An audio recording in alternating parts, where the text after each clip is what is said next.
সুপ্রিয় দর্শক, আরটিভির বিশেষ আলোচনা গোল টেবিল অনুষ্ঠান। আজকে যে গুরুত্বপূর্ণ কিন্তু খুবই হৃদয় বিদারক যে বিষয় নিয়ে আজকে আমরা কথা বলবো সেটা হচ্ছে সাভা ট্র্যাজেডি। আর কত লাশ পেলে মৃত্যুর মিছিল থামবে, এ বিষয়ে কথা বলবার জন্য আমাদের সঙ্গে বিজ্ঞ প্যানেলিস্টরা আছেন।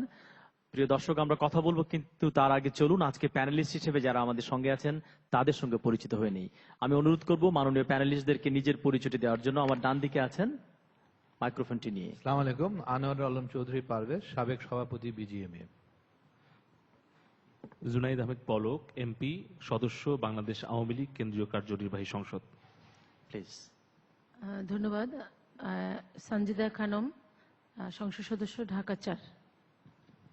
আসসালামু কাজী ফিরোজ রশিদ, সাবেক মন্ত্রী, জাতীয় পার্টির প্রেসিডিয়াম সদস্য এবং দলের মুখপাত্র।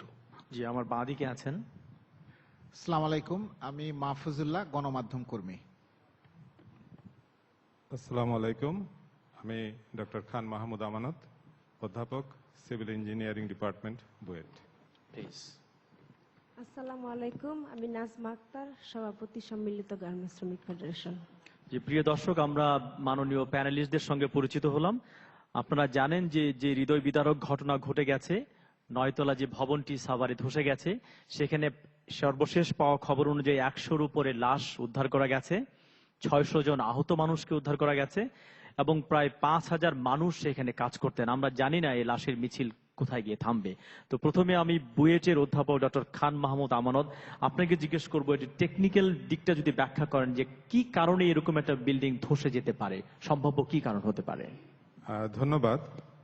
আমি শুরুতেই এই আজকের দুর্ঘটনায় যারা অকাল মৃত্যুবরণ করলেন তাদের আত্মার মাগফিরাত কামনা করছি এবং তাদের পরিবারের সদস্যদের প্রতি সমবেদনা জ্ঞাপন করছি এবং সেই সাথে যারা আহত হয়ে চিকিৎসাধীন আছে আমি কামনা করছি যে তারা অতি শীঘ্রই যেন তারা সুস্থ হয়ে ওঠেন।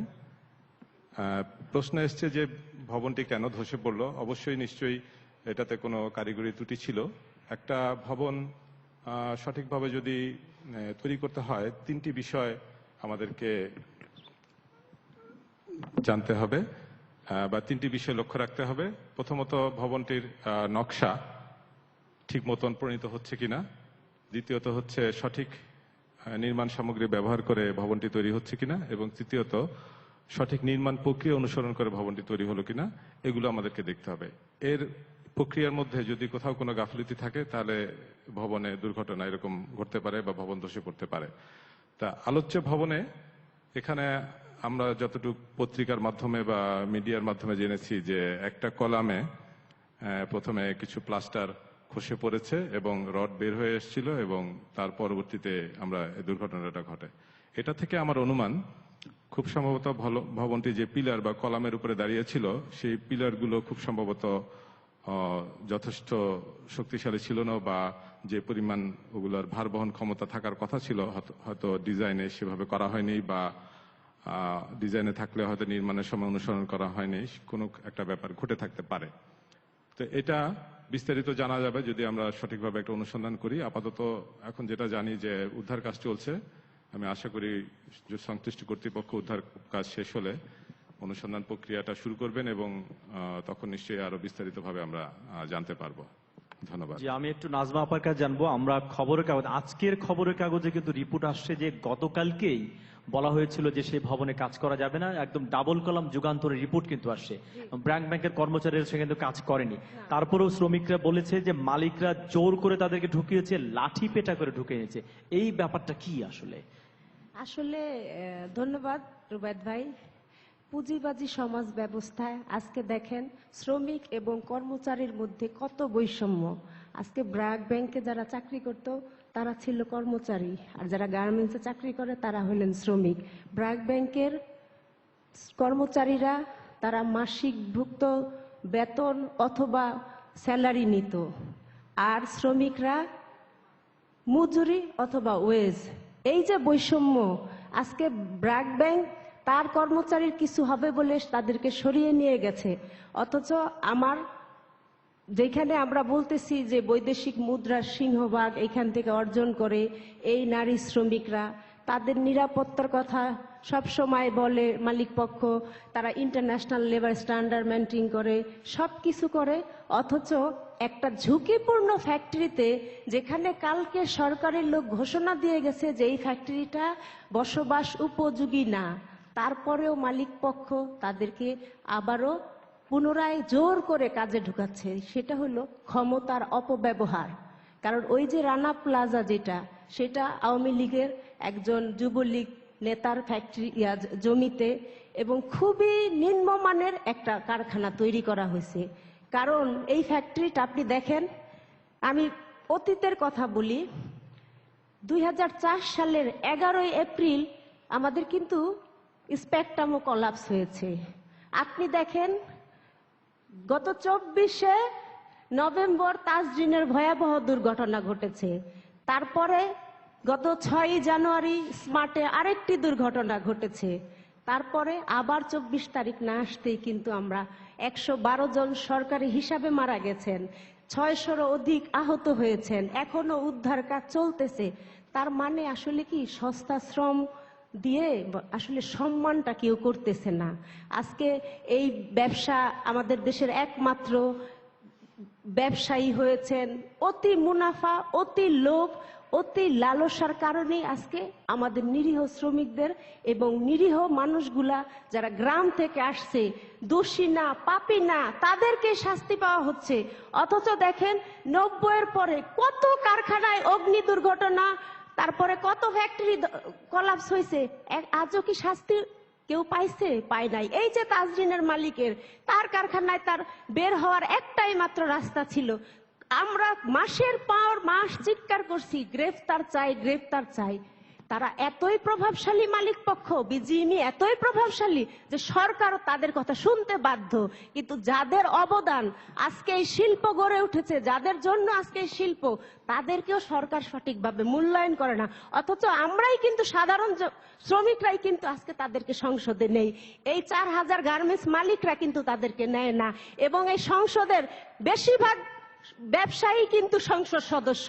আজকে আমার পাশে যারা বসে আছে তারাও কিন্তু গার্মেন্টসের মালিকরাই সংসদে 29 থেকে 30 জনই শুধু ডাইরেক্ট গার্মেন্টস মালিক সংসদ সদস্য হয়েছে। কারণ তারা এই শ্রমিকদের ঠকিয়ে এই টাকা কামাই করে আজকে সংসদে যেতে পারছে। কারণ সংসদ আর আজকে সাধারণ মানুষের নাই, সংসদ হলো পুঁজিবাজি ব্যবসায়ীদের জন্য। আজকে আপনারা যদি একটা মালিকের অ্যারেস্ট হতো তাহলে আমরা শান্তি পেতাম, কিন্তু আমরা সেটা দেখি নাই।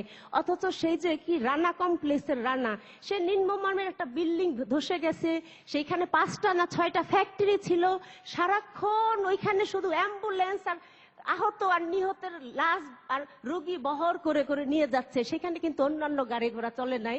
এবং আমি ধন্যবাদ জানাবো সাভারবাসীকে এবং সাধারণ শ্রমিক, তারাই কিন্তু উদ্ধার কাজে সবচাইতে বড় একটা ভূমিকা রাখছে এবং এখনো রেখে যাচ্ছে। জি আপা, আপনার কাছে আবারও আসবো। আমাদের সঙ্গে আছেন বিজেপি এর সাবেক প্রেসিডেন্ট আনোয়ার আলম চৌধুরী পারভেজ। আপনি যদি বলেন, আমরা জানি যে বিজেপি এর পক্ষ থেকে ফ্যাক্টরিগুলো কমপ্লায়েন্ট কিনা, শ্রমিকদের কাজ করার জন্য কতটুকু উপযোগী সেগুলো আসলে পরীক্ষা করবার কথা। তো এইরকম একটা বিল্ডিং এ এতগুলো শ্রমিক মারা গেল, এর আগে তাজরিনে মারা গেছে, স্পেকট্রামে মারা গেছে, তো আসলে দায়ীটা কোথায়? আসলে বিজেপি কিংবা মালিকদের দায়ের জায়গাটা কোথায়? ধন্যবাদ। আজকে আমরা যাদেরকে হারালাম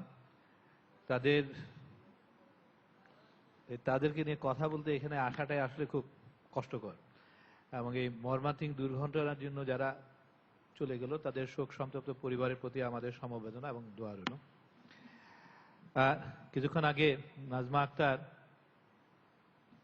স্বাভাবিক ওর মনের কষ্টটা কিন্তু সে ব্যক্ত করেছে। আসলে আমি ঘটনাটা একটু বলতে চাই, এই ঘটনার পেছনে আর কি, কারণ কিছু জিনিস আমার মনে হয় যে একটু পরিষ্কার না, এই জন্যই। সেটা হলো যে এটা রানা সাহেব, এটা ওনাদের বিল্ডিং, ওনারা হলো বিল্ডিং ওনার, এবং গার্মেন্টস ইন্ডাস্ট্রি যারা 3টা ফ্যাক্টরি, ওনারা এটা ভাড়া নিয়েছেন।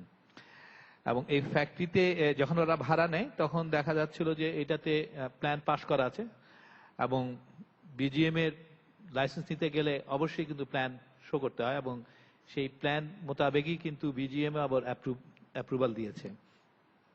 সো এখানে কাজ হচ্ছিল, এবং বিজিএম এ এই 2004 সালে স্পেকট্রামে যে ঘটনা ঘটেছে সেটা যাতে পুনরাবৃত্তি না ঘটে, এটা কারণে কিন্তু বিজিএম এর সাথে সাথে কিন্তু ওদের একটা সেল গঠন করেছিল এবং যেখানে ইঞ্জিনিয়ার দ্বারা এটা পরিচালিত হয়। প্রত্যেকটা ডিজাইন কিন্তু তারা অ্যাপ্রুভাল আগে চেক করে নেয়, তারা চেক করে। তা এই ফ্যাক্টরি গতকালকে ইনফ্যাক্ট এই ফ্যাক্টরির ওনার 4 তলায় তার ফ্যাক্টরিতে একটা প্লাস্টার ঘাড়ের মধ্যে এসে পড়ে এবং একটা মেয়ের যখন এটা পরে, এটা যখন ওরা শুনতে পায় সাথে সাথে কিন্তু ওনারা নিজেরা উদ্যোগ নিয়ে কিন্তু পুরো ফ্যাক্টরি বন্ধ করে দেয় এবং সব ফ্যাক্টরিগুলিকে, অন্যান্য ফ্যাক্টরি যেগুলি আছে ওদেরকেও সবাইকে কিন্তু নামিয়ে দেয়। নামিয়ে দিয়ে উনি যে কাজটা করেন কিন্তু সাথে সাথে গ্যাস লাইন, ইলেকট্রিক লাইনগুলি সব কেটে দেয়, বন্ধ করে দেয়। দিয়ে উনি বাড়ির মালিককে ডাকে বলে, ভাই এই যে এটা দেখি যে এই প্লাস্টার একটা পড়ে গেছে এবং তাও আবার কলামের সাথে, সুতরাং আমার এটা ভয় লাগছে, আপনি এটা কিন্তু তাড়াতাড়ি বিল্ডিংটা একটু চেক করান, যাদেরকে দিয়ে আপনি কাজটা করেছেন এবং ইঞ্জিনিয়ারকে ডাকেন। এবং বাড়ির মালিক অ্যাকর্ডিংলি উনি পৌরসভার ইঞ্জিনিয়ারকে ডেকেছেন এবং এরা আবার ইউনোকে ডেকেছে এবং ওসি আসলো, র্যাব আসলো, ওরা সবাই কিন্তু ভিজিট করছে। এর মাঝখানে বিজিএমএ কেও কিন্তু ওনারা ডাকে। বিজিএমএ লোক আসে, বিজিএমএ লোক এসে বলে যে দেখেন আমরা তো ইঞ্জিনিয়ার নিয়ে আসিনি, আজকে হরতাল, কালকে বুয়েটের থেকে আমরা ইঞ্জিনিয়ার নিয়ে আমরা কালকে এটা চেক করব, তারপরে আমরা ডিসিশন দিব। তা এদিকে ইউএনও ওনারা সব দেখে ওনারা আবার নিজেরাই কিন্তু বলছেন যে ফ্যাক্টরিতে কোনো সমস্যা কিছু হবার কথা না, এটা ঠিকই আছে, তাও আমরা দেখি আমরা কালকে, বাট এটাতে কোনো সমস্যা কিছু নাই। এবং এই জিনিসগুলি আপনারা যদি মিডিয়াগুলিতে দেখেন, আজকে ইটিভি বলেন, আজকে আমি 24-এ গেলাম, সময়তে গেলাম, সবার কাছে কিন্তু দেখি একই রিপোর্ট, কারণ ওনাদের সাংবাদিকরা কিন্তু গতকালকে ওখানে ছিল এবং প্রথম আলোর সাংবাদিকরা ছিল, ওদেরও কিন্তু রিপোর্টে কিন্তু সেটা আসছে। এখন ভদ্রলোক যে ফ্যাক্টরির ওনার একজন, যিনি এইসব ডেকে মালিককে ডেকে, বিল্ডিং এর মালিককে ডেকে এবং সবাইকে ডেকে জিনিস করতেছিলেন, উনি কিন্তু সন্ধ্যা 7টায় বন্ধ ছিলেন। তখন বাড়িওয়ালা বললো যে কোনো আর সমস্যা নাই, কারণ মোটামুটি তো ওরা তো গভর্নমেন্ট এজেন্সিগুলি তো মোটামুটি ওকে করেছে, আমার মনে হয় আপনি এটা চালাতে পারেন। তো ওই বিশ্বাসে উনি কিন্তু ওনারা ফ্যাক্টরিটা তখন চালাতে গেল এবং 9টার সময় হঠাৎ করে সব 3-4 মিনিটের মধ্যে কিন্তু জিনিসগুলি কলাপস করে যায় এবং আমরা আমাদের ছেলে মেয়েগুলিকে কিন্তু হারিয়েছি।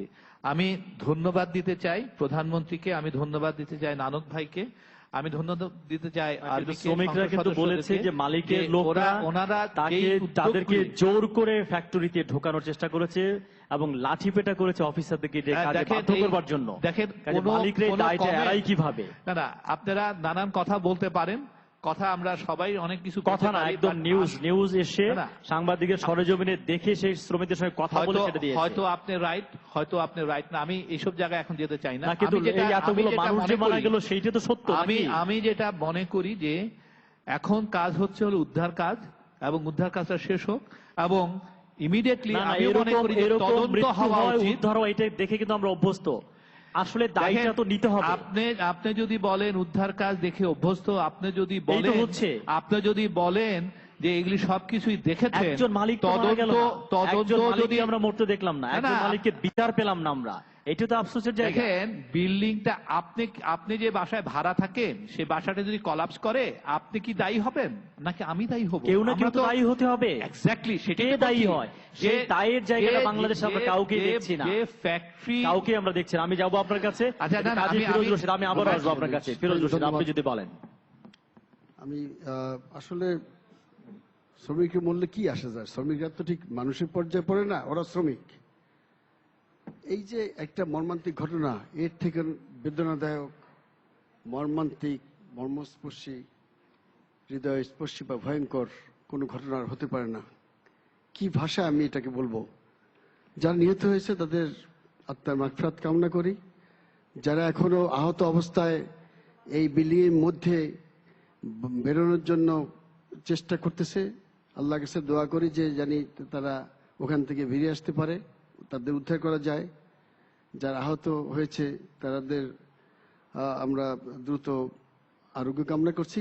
কিন্তু এই মাত্রই বিজেপির কর্মকর্তা বললেন যে যারা চলে গেছে তাদের দুঃখ প্রকাশ করছেন, কিন্তু যারা দায়ী তাদের ব্যাপারে কিছু বলেন নাই। দায়ী আসলে কেউ না, দায়ী আসলে শ্রমিকরা। কারণ দায়ী তারা গরিব, এই জন্য দায়ী যে তারা এখানে কাজ করতে আসছে। এই জন্য দায়ী যে তাদের কোনো টাকা নেই, তাদের কোনো অর্থ নেই, তাদের প্রভাবশালী লোক নেই, তাদের পেছনে রাজনৈতিক শক্তি নেই।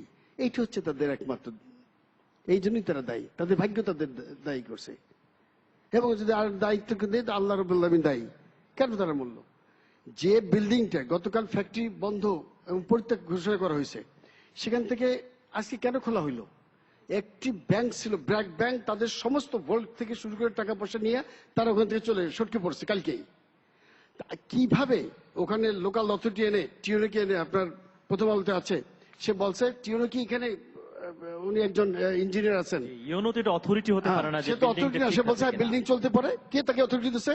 এই মার্ডার কেস উনি যদি অথরিটি না থাকে, উনি কোন অথরিটি না, তাহলে উনি কেন কমেন্ট করে? ও সেই জন্য দায়িত্ব নিতে হবে, পৌরসভার ইঞ্জিনিয়ার দায়িত্ব নিতে হবে সবাইকে। শুনেন, যদি ওনাই অ্যাপ্রুভাল দিয়েছে, ভাই আপনি যদি অথরিটি না, আপনি কাউকে এটা পক্ষে বিপক্ষে বলার কিছু না। আপনার বিজেপি ঘাড়ে নিচ্ছেন কেন? আপনি বিজেপি তো ভাগের জন্য আপনি কেন আপনার ঘাড়ে নিচ্ছেন? জিনিস একটা হয়ে গেছে না, আপনাকে তো বলা হচ্ছে না, বলা হচ্ছে যে কেন এটা ঘটছে, কেন ঘটছে, কারা দায়ী। চলে গেল আজকে সকালবেলা, আপনি ফ্যাক্টরি মালিক, আপনি কেন লোকদের ঢুকতে দিলেন? কেন আপনি ঢুকতে দেবেন? আজকে যখন সকালবেলা শ্রমিকরা আসলো তখন আপনি কেন ঢুকতে দিলেন? আপনি মালিক। তাজরিনের দুর্ঘটনার পরে একটা সরকারি কমিটির তদন্ত শ্রমিক পক্ষের সদস্য ছিলাম। সবচাইতে দুর্ভাগ্য কি, আমি জানতাম যে সবসময় রাজুক থেকে অনুমতি নিয়ে তারপরে বড় বড় কারখানা নির্মাণ বা বাড়িঘর নির্মাণ করতে হয়, অথচ যেগুলা ঢাকার বাইরের ফ্যাক্টরি ম্যাক্সিমামই একজন ইউনিয়ন পরিষদের চেয়ারম্যান, যাকে আমরা ভোট দেই জনগণের দেখার জন্য, প্রশাসনিক দিক বিভিন্ন কারণে, সেও একটা বিল্ডিং মেরামত করা বানানোর অনুমতি দিয়ে দেয়। প্রশ্ন হচ্ছে যে আমাদের অবস্থা, আমরা এখানে বসে বিজেপি পক্ষ থেকে যতই প্রধানমন্ত্রীকে অভিনন্দন ধন্যবাদ জানান এই রেস্কিউ করার জন্য, বা নানক সাহেবকে ধন্যবাদ জানান, তাতে কাজ হবে না। নানক সভা প্রধানমন্ত্রী ক্ষতিগ্রস্ত হয় নাই, ক্ষতিগ্রস্ত হচ্ছে সাধারণ শ্রমিক। তাদের জন্য আপনারা কি করবেন? আপনাদের কি দায়িত্ব পালন করেছেন? আপনারা এর আগে যেগুলো মর্মান্তিক ঘটনা ঘটছে, কোন মালিককে কি গ্রেপ্তার হইতে আমরা দেখেছি? রায় বুদ্ধি ব্যবস্থা গ্রহণ করেছেন। আপনার কমিটি করেন, একটা দুইটা তিনটা চারটে কমিটি হয়, কমিটি যায় এবং আপনাদের কিছু টাকা নষ্ট হয়, কমিটি যেয়ে ঘুষ খেয়ে চলে আসে। আপনার কমিটি করেন না, এদের মরতে দেন, শান্তিতে থাকতে দেন। কি বলেন? দেখেন, দেশ শাসন আপনারাই কিন্তু করে আসছেন, এবং আমরা কিন্তু আপনাদেরকে ম্যান্ডেট দিয়েই কিন্তু রাষ্ট্র চালাবার জন্য দায়িত্ব দিয়ে থাকি। তদন্ত করার দায়িত্ব আপনাদের এবং বিচার করার দায়িত্ব কিন্তু আপনাদের। এবং আমরা তো বারবার, আমরা কমিটেড বলে, আমরা আন্তরিক বলে আমরা কিন্তু বারবার বলি তদন্ত করে এটা সঠিক বিচার হোক, কারণ তাহলেই কিন্তু দেখা যাবে কারো যদি নেগলিজেন্সি থাকে সে নেগলিজেন্সি নিবে না, এবং যেটার জন্য accountable, he have to B accountable, কিন্তু সেটার জন্য শ্রমিকদের পক্ষে তদন্ত কোনদিন আসবে না, কারণ ওদের টাকা নেই। কারণ টাকা নাই ওদের, তো যাবে না। হাজার হাজার মামলা হয়, হাজার হাজার শ্রমিককে অ্যারেস্ট করা হয়, পুলিশ লাঠিচার্জ করা হয়, অথচ দিনের পর দিন মেরে ফেলা হচ্ছে, কোনো শাস্তি তো আমাদের আজ পর্যন্ত নজিরবিহীন দেখি নাই। তাহলে সবকিছুই তো শ্রমিকদের বেলায় হবে কেন? মাহফুজুল্লাহ ভাই একটু বিশ্লেষণ করেন। যেরকম বলা হচ্ছে ঘটনা ঘটছে, কোনো বিচার হচ্ছে না, আবারও ঘটনাগুলো ঘটছে, এবং শ্রমিকদের পক্ষে উনি একজন অদৃষ্টবাদী কথা বলেন, এইটি যেন নিয়তি যে তারা মারা যাবে। আসলে মাহফুজুল্লাহ ভাই প্লিজ। মৃত্যু তো আমাদের প্রত্যেকেরই নিয়তি, কাজে সেটা নতুন করে বলবার প্রয়োজন নেই। তবে আমার কাছে শুরুতে যে জিনিসটা খুব খারাপ লাগছে, যে কদিন পর পর টেলিভিশনের পর্দায় এসে আমরা এই বিষয়গুলো নিয়ে কথা বলবো, আমাদের নিজেদের মধ্যে তর্ক হবে, এইটি আমার কাছে অত্যন্ত বেদনাদায়ক বিষয় এবং ক্ষোভের বিষয়।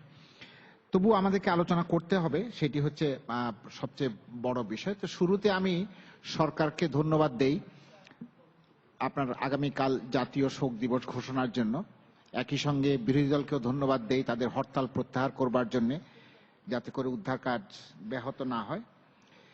তবে এই সঙ্গে আমি যেটা মনে করি, একটা বলি, এটা হয়তো সরকারি দল একটু মনক্ষুণ্ণ হবেন, সেটা হচ্ছে যে আজকে মহামান্য রাষ্ট্রপতি গত সন্ধ্যায় শপথ অনুষ্ঠানে চা চক্র যেটি করা হয়েছিল, সেটি বোধহয় সরকার শোক দিবসের আনুষ্ঠানিকতার অংশ হিসাবে বাতিল করতে পারতেন। কারণ টেলিভিশনের ক্যামেরায় যখন মন্ত্রী পরিষদ সচিবের কণ্ঠে শুনলাম যে অতিথিদের চায়ের জন্য আমন্ত্রণ জানাচ্ছি, তখন যেন একটু কেমন মনে হলো সমস্যা। এবং এর পরপরই আবার লাশ দেখানো হচ্ছে টেলিভিশনে শ্রমিকদের।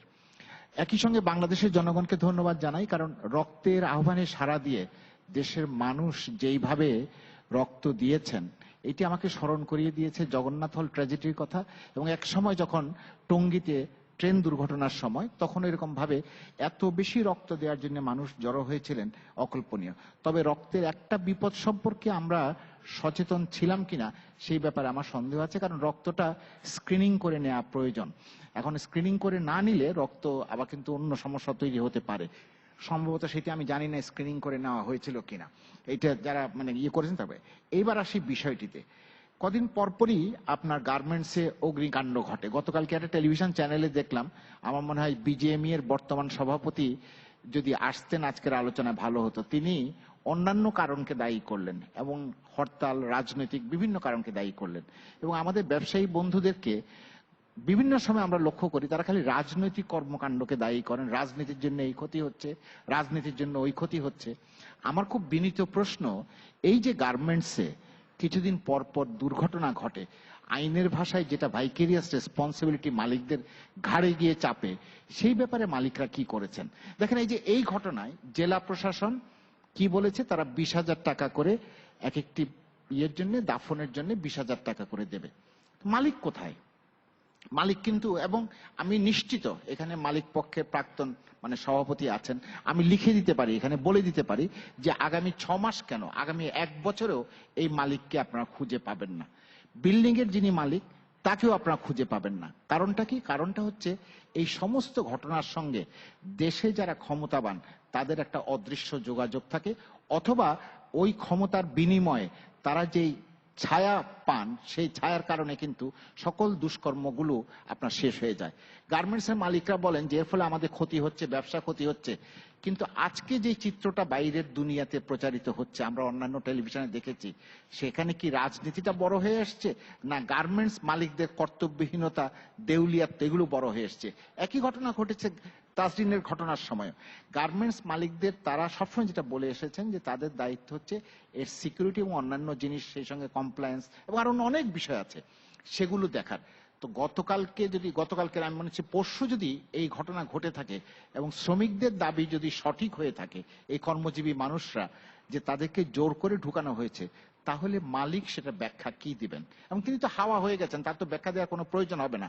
কারণ আরো একটি বড় জিনিস হচ্ছে, আমাদের এখানে কর্মজীবী মানুষরা প্রতিনিয়ত শোষিত হন, এবং যারা বলেন যে আমার ব্যবসা হচ্ছে না, মুনাফা হচ্ছে না, লাভ হচ্ছে না, আমি খুব বিনীতভাবে তাদের কাছে জানতে চাই যে তারা বাপ দাদার সম্পত্তি বিক্রি করে ব্যবসা করেন, না এই ব্যবসার আয় দিয়ে তারা চলেন? নিঃসন্দেহে তারা যে মুনাফা করেন সেই মুনাফা, হ্যাঁ, ঘটনাচক্রে যেটা হতে পারে, আপনি যেখানে 1 টাকা মুনাফা করতেন সেটা হয়তো 90 পয়সা হয় বা 80 পয়সা হয়। এই যে কালকে বলা হলো যে পরিবহনের জন্য 460 কোটি টাকা আমরা হারিয়েছি, গার্মেন্টসে বাড়তি দিতে হয়েছে, এবং সেখানে বলা হয়েছে বিমান নাই বলে। তো বিমান নাই, এটা আপনার সারা বছর মনে থাকে না? তখন গার্মেন্টস শ্রমিকরা সরকারকে বলতে পারে না যে আমার বিমান বহরকে শক্তিশালী করুন, প্রয়োজনে আমি টাকা দেব বিমান কেনার জন্য, সেই বিমান প্রয়োজনে আমার মাল পরিবহন করবে? সেটা তারা বলেন না। ঠিক যখন পরিস্থিতিটা তারা মনে করেন এই সময় করলে তারা টেলিভিশনে বড় কথা বলতে পারবেন, বড় গলায় সমস্ত বিষয়গুলিকে সামনে নিয়ে আনতে পারবেন, এবং যেই রাজনীতিক খেলাটা আছে সেটাকে লুকোতে পারবেন, তখন কিন্তু এটা হয়। সবশেষে একটা কথা বলি, এই যে ক্ষতিপূরণের অঙ্কটি কিন্তু আমাদের দেশে জীবনের কোনো ক্ষতিপূরণ হয় না, হয় না, জীবনের কোনো ক্ষতিপূরণ হয় না। আমি তবু বলছি, তবু আইনে একটা ক্ষতিপূরণের অঙ্ক আছে। সেই অঙ্কটা আমি বলবো যে গার্মেন্টসের মালিক যারা, তারা যেন সেই জিনিসটাকে বিবেচনায় নিয়ে ক্ষতিপূরণের কথাগুলো বলেন। জি, জুনায়েদ আহমেদ পলক, সরকার দলীয় সংসদ সদস্য।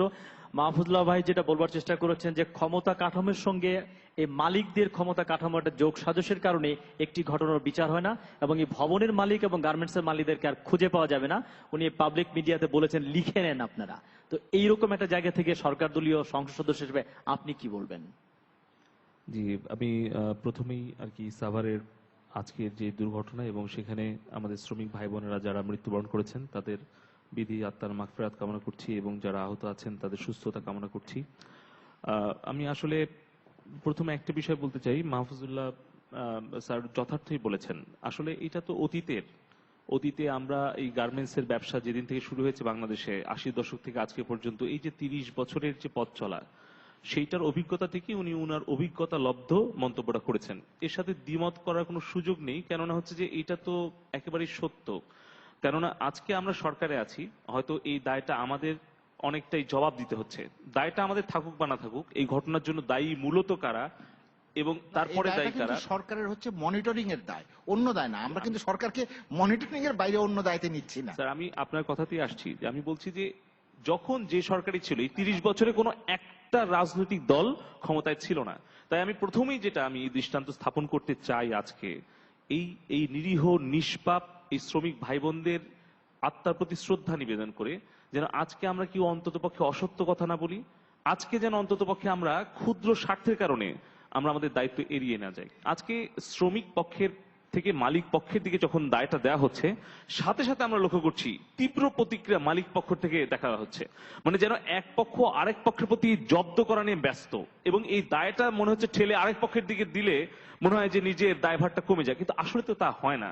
আসলে যেটা বাস্তবতা সেটা হচ্ছে আজকে এখানে লক্ষ্য করে দেখুন, আমরা ধরলাম যে এখানে আপনার যে জমির মালিক সে পুকুরের উপরে একটা কনস্ট্রাকশন করেছে, আমি ধরে নিলাম যে ভবনের মালিক যে ভবনটা তৈরি করেছে সে না হয় একটা খারাপ কনস্ট্রাকশন তৈরি করেছে, একটা খারাপ বিল্ডিং তৈরি করেছে। কিন্তু গতকালকে যখন দেয়ালটা ফেটে পড়লো, নাজমা আপা যথার্থ বলেছেন যে এখানে কিন্তু মালিক আর কর্মকর্তা, মালিক আর শ্রমিকের মধ্যে এই পার্থক্যটা, শ্রমিক এবং কর্মচারীর মধ্যে পার্থক্য। ব্র্যাক ব্যাংক তারা তাদের সুনাম, তাদের কর্মচারীদের নিরাপত্তা সবকিছু বিবেচনা করে তারা ওখান থেকে সরিয়ে নিয়েছে, আসবাবপত্র পর্যন্ত সরাচ্ছে, আজকে কেউ যায়নি অফিসে। অথচ আমরা লক্ষ্য করছি কি আজকে উনি বলছেন যে ভবন বলেছে ইউনো সাহেব, এগুলো কিন্তু যুক্তিটা শক্ত না।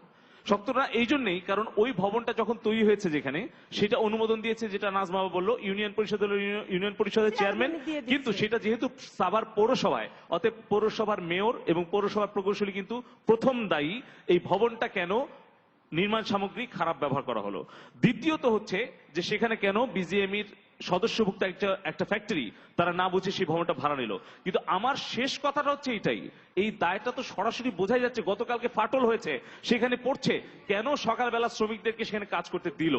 এই দায়ভারটা মালিকদের এড়ানোর কোনো সুযোগ নাই। আর সরকারের যে দায়িত্বটা আজকে দেখুন লক্ষ্য করে, মালিক পক্ষ মনে করছে যে তাদের 4,500 সদস্য, তাদের সদস্যের পক্ষে অবস্থান না নিলে তারা চাঁদা পাবে না, বিজিএম এর অত বড় শত শত কোটি টাকা দামের বিল্ডিং হবে না। কিন্তু আজকে আমরা বলতে চাই, বিচারের কথা বলছেন পারভেজ ভাই, সরকারকে দায়ী করছেন। আজকে এই সরকার, গতকালকে হয়তো আরেক সরকার ছিল, তার আগে ফিরোজ ভাইয়া ছিলেন, কিন্তু এই ভবনটা যখন আপনারা নির্মাণ করলেন তখন কি আপনারা সেই বিচারের ভার চিন্তা করেননি? আজকে কোর্ট থেকে ভাঙার অর্ডার দেওয়া হচ্ছে, আপনাদের যেখানে জমি ছিল সেখানে বাদ দিয়ে অন্য জায়গায় জমি করেছেন, একটা বিশাল, মাননীয় প্রধানমন্ত্রী বলেছেন একটা বিস্ফোরা হয়ে আছে। আমরা কিন্তু কেউ চাই না যে আমাদের দেশে অর্থনীতি ধ্বংস হোক, কিন্তু আমরা লক্ষ্য করছি তারা মনে করছেন যে এই 4,500 মধ্যে এই যে 4 জন মালিক আছেন তাদের স্বার্থ রক্ষা করতে গিয়ে বাকি 4,500 মালিকদের ক্ষতি করছেন। কিভাবে ক্ষতি করছেন? আমরা জিয়াকে পেয়েছি, আমি আসবো। হ্যালো জিয়া, আপনি কি শুনতে পাচ্ছেন? হ্যালো, শুনতে পাচ্ছি। হ্যাঁ জিয়া বলেন, আমাদের সাভারের যে ঘটনার সর্বশেষ অবস্থা কি এখন উদ্ধার কাজে? আপনি জানেন যে সকাল 9টার পর থেকেই গার্মেন্টস এর যে ঘটনা, ধসের পড়ার যে ঘটনা, তারপর থেকে উদ্ধারতৎপর চলছে এবং এখন পর্যন্ত রাত বেড়ে গেলেও এখনো পর্যন্ত উদ্ধারতৎপরতার কাছে হারিয়ে যাচ্ছেন। আমরা ঘটনাস্থলে দেখছি যে র্যাব, সেনাবাহিনী, পুলিশ, ফায়ার সার্ভিস ছাড়াও স্থানীয় বিভিন্ন দলীয় নেতৃবৃন্দ উদ্ধারতৎপরে কাজ করে যাচ্ছেন। এবং আমরা দেখেছি যে রাত 10টার পরে জীবিত অবস্থা 5 জনকে উদ্ধার করা সম্ভব হয়েছে, উদ্ধার করেছে। আমরা দেখেছি যে তখনও দেখেছিলাম যে 2টি মৃতদেহ উদ্ধার করেছে। জিয়া আপনাকে অনেক ধন্যবাদ। সাভার থেকে আমাদের প্রতিনিধি জিয়া আমাদের উদ্ধার কাজের সবশেষ অবস্থা জানাচ্ছেন। প্রিয় দর্শক, আপনারা দেখছিলেন গোল টিভি। আজকে আমরা কথা বলছিলাম সাভার ট্র্যাজেডি, আর কত লাশ পেলে মৃত্যুর মিছিল থামবে। আমাদের সঙ্গে থাকুন, আমরা একটা ছোট্ট বিরতি নিচ্ছি, ফিরছি এখনই।